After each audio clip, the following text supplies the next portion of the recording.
našej Emky. A Emka, budem ti držať palce, aby si to všetko zvládla. Budeme ťa pozorne počúvať, že spolužiaci. Áno. A budeme pozorne počúvať preto, aby sme mohli dať aj nejaké otázočky, dobre? OK? Sme pripravení? Každý počúva? Emka, môžeš začať, ďakujem. Dobrý deň, volám sa Emka Lapšanská. Teraz by som vám chcela povedať niečo o svojej ročníkovej práci, ktorá sa volá Doba ľadová. A moja ročníková práca obsahuje tieto časti. Doba ľadová, čo spôsobuje dobu ľadovú, prví ľudia, fauna doby ľadovej a roztápanie ľadu. Doba ľadová je obdobie s veľkým znížením teploty, kedy je naša planéta pokrytá ľadom. Zem si prešla 5 dobami ľadovými a podľa vedcov žijeme v tej poslednej. Áno, lebo doba ľadová nie iba o ľadu. O dobe ľadovej hovoríme aj vtedy, kedy si Zem prechádza teplejšími alebo chladnejšími obdobiami. Jedna doba ľadová môže trvať desiatky miliónov rokov. Čo spôsobuje dobu ľadovú? Sneh v okolí Antarktídy. Prví ľudia sa objavili pred 2 miliónmi rokov v Afrike.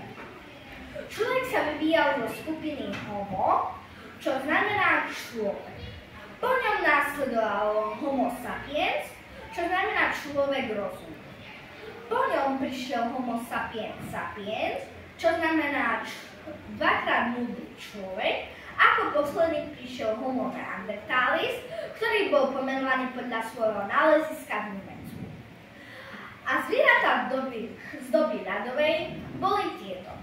Líška polárna, ktorá urazila za deň až 150 km. Vlk dravý, o ktorom sme sa učili aj na prvovke, loví vo sporke. Medveď jaskyný, ktorý nežil v jaskyni, iba tam spal cez zimný spánok. Bizón americký, ktorý takmer vyhynul. Mamut srpnatý, ktorý už vyhynul. Sop arktický, ktorého považovali za magické zviera.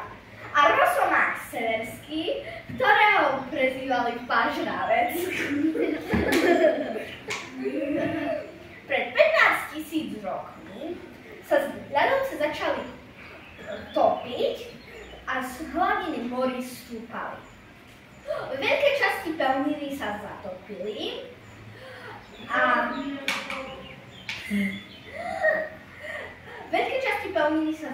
a tak vzniklo veľa nových ostrovov. Bolo teplo a tak vznikali nové lesy.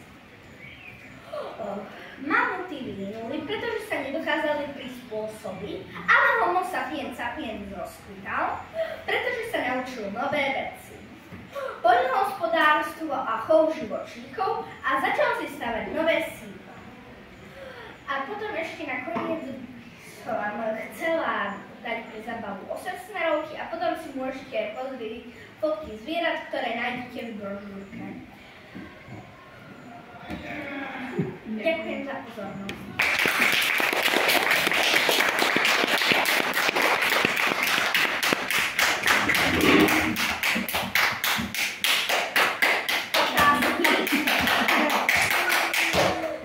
Otázky? Ďakujem, Emka. Ak môžem, začnem ja.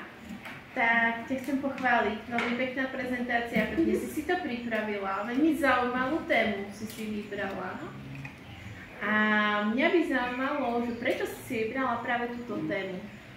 No, práve že sama neviem. Našla som v knižnici knihu a vlastne ma najviac zaujala tá kniha.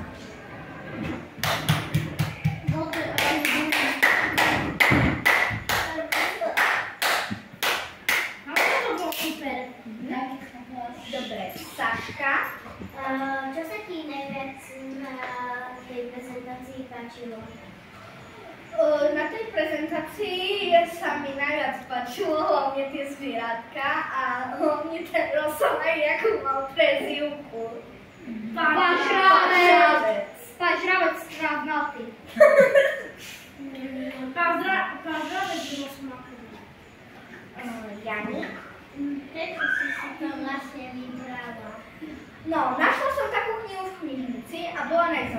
najlepšia, tak som si ju vybrala.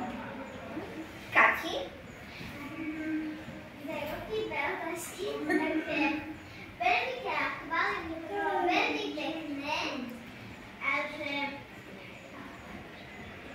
ktoré zviera sa ti najviac páčilo. No, Ako vyzeralo, by páčilo. Líška bola na, lebo bola taká huňatá jak plišová. Mne sa páčil váš návec. Mne sa páči ten plišák z toho filmu. Ona aj pán Mravec. A ten, kto sa smeje. To je ten, ktorý stále ide za tým, jak sa A fudro, a Orieškom. Dobre, otázočky. Ondrik. Ja mám dve otázky. Jedna nie je celková otázka, ale chcel by som ťa veľmi pochváliť za tú a druhá otázka je, že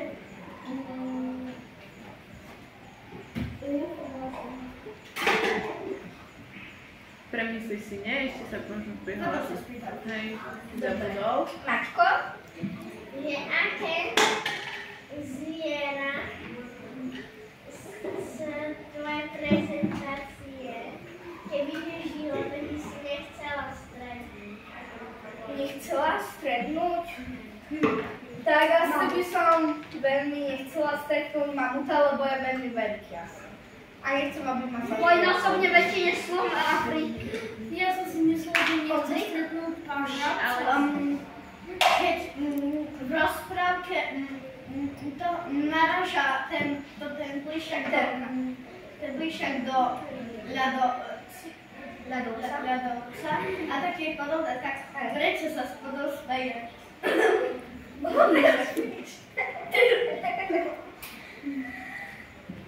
Alex?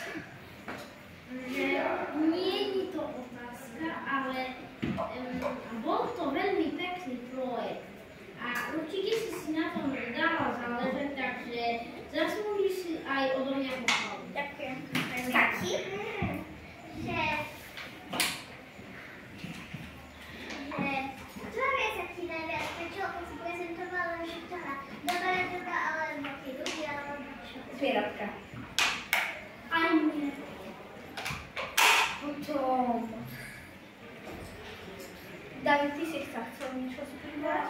Ja nemám otázku, ja viem, že tá druhá aj bol krátky, ale bol aj veľmi pekný, že sa ešte Dobre. Maťko, ty sa hlásiš? áno. No tak. Takže prvá otázka, či by si chcela, aby bola ešte Domoradová? Určite nie, lebo asi by sme pravdepodobne vyhnuli v tej Domoradovej.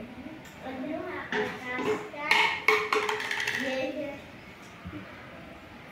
je tam napísané, že v akom roku toto prestala posledná Domoradová? Zdá sa mi, že tam mám napísané. Počkaj, pozriem sa. Dobre,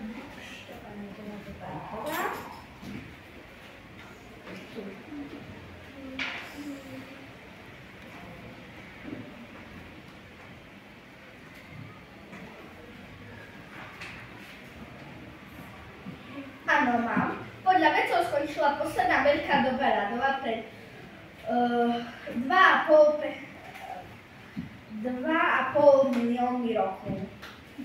A potom už boli iba malé doby ľadové. Prečo? Že chcela by si niekedy žiť v dobe ľadovej. Nie, ako som už hovorila, radšej nie, lebo by sme asi pravdepodobne veľká pravdepodobnosť nie. No tak zostaneš v škole a takže ja mám byť šľapne. Ale si pľasneš celú školu. No, pľasne celú školu a škola Však on je menšia škola. Nejaké otázočky? Nie, také ako Nie? Dobre. Môžete sa ísť môžete pozrieť sa na brožúrku. pozrieť. A potom, keď chcete, môžem vám aj prečítať celú. Áno, a potom je môžeš nájsť aj 8 smerov. Dobre, najlepšie.